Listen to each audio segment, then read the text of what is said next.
So hello everyone, आज हम लोग इन्वर्स ट्रिग्नोमेट्रिक फंक्शन को करने वाले हैं, जिसमें हमारी क्लास 12 का सबसे ईजीएस्ट चैप्टर अगर जो माने तो इन्वर्स ट्रिग्नो है। बस हमें उसके डोमेन और रेंज के, जैसे इन्वर्स ट्रिग्नोमेट्रिक फंक्शंस होते हैं उनके डोमेन और रेंज को बस याद रखेंगे तो हम लोग पूरा का पूरा क्वेश्चन सॉल्व कर सकते हैं। तो अब हम लोग एनसीईआरटी का एक्सरसाइज नंबर 2.1 करने वाले हैं। तो पहले क्वेश्चन से हम लोग स्टार्ट करते हैं। जैसे हमारा पहला क्वेश्चन है, find the principal value of the following. Exercise number है, एक्सरसाइज है हमारा 2.1। इसमें हमारा जो पहला क्वेश्चन पूछा है उसमें प्रिंसिपल वैल्यू बताना है हमें। तो प्रिंसिपल वैल्यू क्या है? तो प्रिंसिपल वैल्यू ये होता है कि किस रेंज में वो लाई करता है। जैसे किसी भी डोमेन हम डाल रहे हैं, जैसे हम लोग ट्रिग्नोमेट्रिक फंक्शन का जो डोमेन है वही इसमें प्रिंसिपल वैल्यू बन जाता है, मतलब रेंज बन जाता है। तो इसमें हम लोग देखा पहला क्वेश्चन जो है साइन इनवर्स -1/2।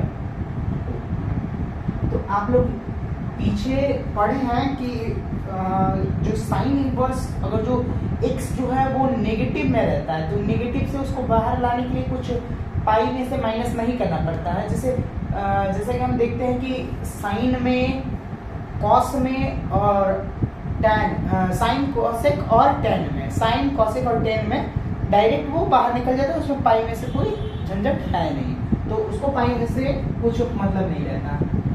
तो इसका हो जाएगा डायरेक्ट साइन का साइन इनवर्स 1/2, और ये माइनस खटाक से यहाँ से जंप करके आगे आ गया। और ये हम लोग जानते हैं साइन इनवर्स 1/2 कितना होता है, ये होता है। अगर जो हम लोग स्टेप वाइज करें तो 1/2 को हम लोग क्या लिख सकते हैं? तो साइन माइनस तो है ही पहले से, साइन इनवर्स 1/2 को लिखा जा सकता है साइन 30 डिग्री। 30 means what? 30 की जगह हम लोग लिख सकते हैं π/6। तो साइन इनवर्स से साइन को खा गया, तो जो हमारा आंसर आया वो है -π/6। ये हमारा फाइनल आंसर है। वैसे ही दूसरे क्वेश्चन को भी देखते हैं। दूसरा क्वेश्चन है हमारा cos इनवर्स √3/2। ये हमारा दूसरा क्वेश्चन है। इसमें जैसे हम पहले बताए हैं कि इसमें अगर जो x जो है वो नेगेटिव रहता है तभी हम लोग कुछ सोचते हैं, अगर जो नेगेटिव नहीं है तो उसको जनरल तरीके से हम लोग कर सकते हैं। तो इसको जनरल तरीके से करेंगे। जैसे हम लोग जानते हैं कि डायरेक्ट cos इनवर्स को cos इनवर्स लिख दो, और √3/2 को हम लोग क्या लिख सकते हैं? तो मतलब cos कितने का वैल्यू √3/2 होता है, तो वो cos 30 का ही होता है। तो cos 30 का वो क्या लिख सकते हैं? π/6 लिख सकते हैं। तो डायरेक्ट यहाँ पे cos π/6 लिख देंगे। जैसे हम लोग ऊपर किए हैं इनवर्स से cos खा गया, आंसर आ गया π/6। वैसे ही हम लोग तीसरा क्वेश्चन देखते हैं। तीसरा क्वेश्चन पूछा है cos इनवर्स 2। तीसरा क्वेश्चन है cosec इनवर्स, cosec इनवर्स 2 दिया है। तो इसमें भी नेगेटिव तो है नहीं x, तो इसमें जनरल तरीके से हम लोग करेंगे। तो जनरल तरीका क्या है? जैसे लिखते हैं तो cosec को cosec लिख देंगे, cosec इनवर्स, और 2 को कितना लिखा जा सकता है? कितने cosec कितना का वैल्यू 2 होता है, तो वो हो जाता है आपका cosec 30 का। मतलब सेम जैसे इसको, जैसे हम जानते हैं कि इसको रिवर्स करने पे साइन का रिवर्स होता है ये, मतलब cosec। तो इसको उलट देंगे तो ये जितना ये वैल्यू आया ना ये वैल्यू आएगा, तो इसका भी आ जाएगा cosec π/6। सेम तरीका इसमें भी, इसको भी उड़ा, आंसर आ गया π/6। चौथा क्वेश्चन देखते हैं। चौथा क्वेश्चन बोला है tan इनवर्स -√3। ठीक है, चौथा क्वेश्चन बोला हमारा tan इनवर्स -√3।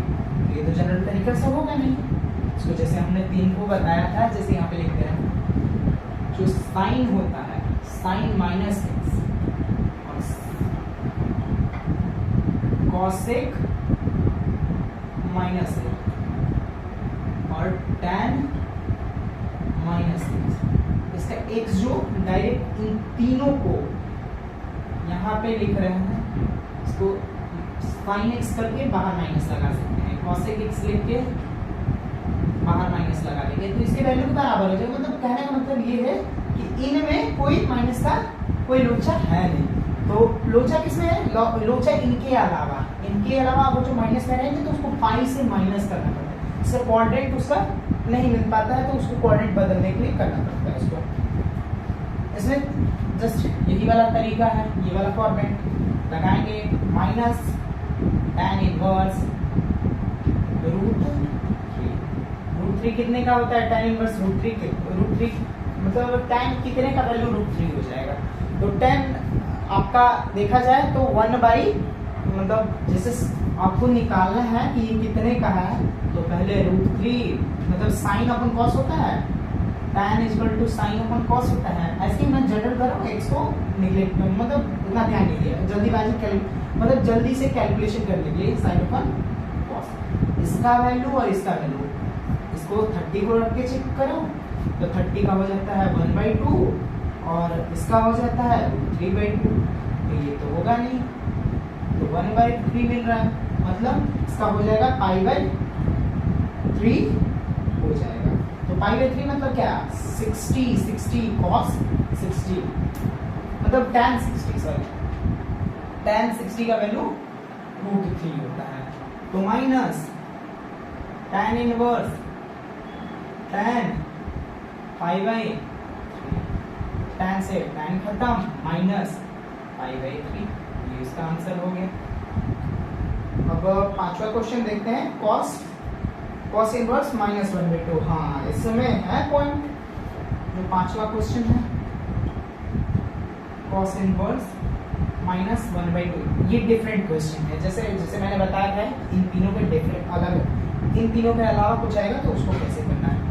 इसको ऐसे करना है कि जैसे हम बताए थे कि इसको पाई को बाहर करो, पहले मतलब पाई ले, पाई में से सेम यही वाला सिचुएशन करो, माइनस करो बाहर और cos इनवर्स लिख दो 1/2।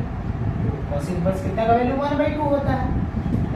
नेक्स्ट फर्दर स्टेप में पाई को ऐसे ही छोड़ो और इसको इतने पार्ट को सिर्फ सॉल्व करो, तो 1/2 है, तो 1/2 कितना हो जाएगा? π/3। cos इनवर्स cos π/3 cos हमारा पाई माइनस π/3 एलसीएम लेंगे 3π माइनस π/3, आंसर इसका आ जाएगा आपका 2π/3, इसका जो फाइनल आंसर होगा। इस 5 क्वेश्चन को हम लोग इस स्लाइड में कर रहे हैं, नेक्स्ट स्लाइड में आगे वाला क्वेश्चन देखेंगे।